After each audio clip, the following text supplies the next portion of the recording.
This is the Azul 16 by Thrive. This paddle has a couple things going for it that I really like. So one, this is the most powerful Kevlar / carbon fiber face paddle I've played so far. And then two, Thrive has a really cool system in place that allows you to select the exact swing weight you want when you purchase the paddle. So if you know you like lighter or heavier paddles, you can be prescriptive when you buy the paddle and you know exactly what you're going to get. And I think that's really cool. So let's dive into it.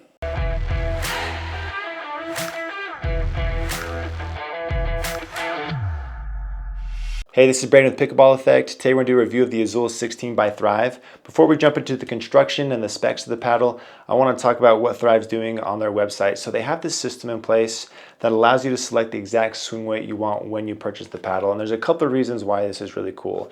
So one, if you know what your preference is, if you know you like lighter or heavier paddles, you can tell them exactly what you want and there's no guesswork involved. That's the paddle you're going to get. And then number two, if you were to buy a backup or replacement paddle of this, you can go in and buy the exact same swing weight you had before, and then the paddle that comes in is going to have the same performance and same level of power or control that your previous paddle had, so it keeps the consistency there. So right now, if you were to go buy a paddle from another brand, it's going to give you a weight range, say 8 ounces to 8.3 ounces, and it's kind of a crapshoot of what you're going to get. You might get one at 8 ounces, you might get one at 8.3, and though they will play similar, they won't be the exact same, and it's always been really annoying, and so I like that Thrive is solving that problem. And then last thing I'll mention here is that when you get the paddle in the mail, it comes with a weight card, so it tells you the exact swing weight, twist weight, and static weight of your paddle, and I like that they do that. To my knowledge, this is the only brand that's doing something like this, but I think it's really cool, and I hope more brands adopt it in the future. So when we're looking at the construction of the paddle, it is thermoformed, so it has the sealed edges, it has the foam injection around the perimeter, it's 16 millimeters thick, then it has a carbon / Kevlar weave for the facing material. So we've seen other Kevlar paddles out there, they've all been red, this one's blue. I guess Kevlar can come in a blue fiber too, so it looks cool. It's paired with this like navy blue edge guard. I think it looks really sharp. And then it's a hybrid shape, so it's 16.3 inches long, 7.7 inches wide, and a 5.5 inch handle. So this looks very similar to the 6.0 DBD and the Vatic Pro Flash that popularized this shape. So it's going to give you that little extra reach without sacrificing too much forgiveness, and it's going to keep the weight down a little bit and make it a little more manageable for people. Now let's shift over and talk about the specs of the paddle. So the swing weight range, like we mentioned before, is 115 to 118. So 115 is going to feel lighter, while 118 is going to feel a little bit heavier. You would be able to tell the difference between 115 and 118 when you hold it, but the difference between 115 and 116 is a little more subtle, but they do give you that range and you can select what you want there. Then we have a twist weight range of 6.6 to 6.8. This is a really strong twist weight number. It's nice to see that. Other popular hybrid shapes like the 6.0 DVD and Vatic Flash both have higher twist weight measurements like this, while not all hybrid shapes have that strong with twist weight, so it's nice to see that. So I'd expect this to be a little more stable and more forgiving that way. And then when we're looking at price, this retails for $199, and like any paddle out there, you can find a discount code for it. If you use mine, the code is 10effect. That'll knock the price down to $180, and that goes to support my channel if you do decide to pick this paddle up. So this is the Azul 16. Let's go put it on the court and see how it plays. After drilling and playing with the paddle for over 2 weeks, here's my review of its performance. The Azul 16 falls into the power category and is the most powerful and poppy Kevlar / carbon fiber face paddle that I've played so far. It gives you some help on your serves and returns to keep them deep, puts a little extra heat on counters, and makes it easier to finish points when presented with a high ball. You could say this about any power paddle though, so what makes this one unique is its good forgiveness and mid-weight design. Unlike many power type paddles that rely on additional weight for increased power, this paddle maintains a good level of maneuverability and speed at the net, and then its hybrid shape and 16mm core adds stability and forgiveness to it that you don't see in many power-oriented paddles either. Although it sits in the power category, it's not the most powerful paddle in the category, which I think is a good thing for many players. This makes it more approachable and usable by a wider range of people. If you're currently playing with an all-court type paddle and are looking for a bump in power, then this is a good option that will give you what you're looking for without overwhelming you. Having this lighter power profile also opens up some options when attacking, like when you're looking for harder angles off of lower balls.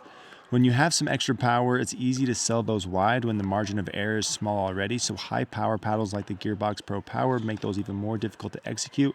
Now it's just a little bit easier to do with this paddle. Spin-wise, my tests were averaging in the mid-1900 RPM range, which puts it with the best of them. I never felt like I was lacking spin in any scenario. Let's talk about feel and control now.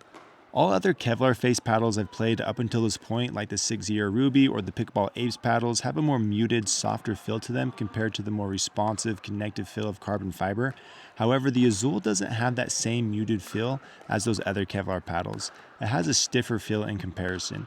The paddle feels stiffer or firmer than 16mm carbon fiber paddles, but it does not feel as stiff and firm as fiberglass paddles like the 6-0 Black Diamond. It's somewhere in the middle.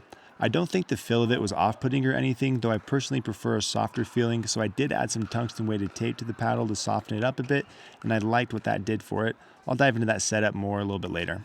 This is a more powerful and poppy paddle, so you can expect a higher level of difficulty to keep the ball down in general, though I found myself feeling confident with drops and working my way to the net after only a couple of sessions playing with it. Though my volley dinks and outstretch dinks didn't come to me as quickly, though I felt like I got a pretty good handle on all things of the soft game after my 2-week playtest, though it wasn't perfect. I do think this paddle is one of the easier power type paddles to control, though you do need a developed soft game to control it well. If you don't have a developed soft game, then you'll find yourself popping up the ball more with this. One final point worth mentioning is that when I did make a mistake with the paddle, it usually involved leaving the ball up rather than completely mishitting it. Many power paddles have narrower sweet spots, leading to two potential error-prone scenarios, pop-ups and mishits. However, with the Azul 16, the only concern was managing the soft game due to its forgiving nature. This is where the paddle holds a significant advantage over most other power paddles, especially those with elongated designs. Okay, so here's my tungsten tape weight setup I went with. Because the paddle feels a bit stiffer out of the box, adding some weight helps soften it up a little and brings out a more familiar feel to it. This is why I wanted to add some weight. I thought the paddle's forgiveness and twist weight numbers were good, so I didn't feel a need to add weight to improve the paddle's stability, just to improve the feel. With that as my goal, I added 2.5 grams of 1 gram per inch tungsten tape on the bottom corners of the paddle like this, which is closer to the throat of the paddle than what I usually do, so the swing weight would stay lower and I could get the weight I wanted on there. With this setup, I got the softer feel I wanted, added some stability as a byproduct, and only increased the swing weight by 1 point. It started at 117 and then was bumped up to 118.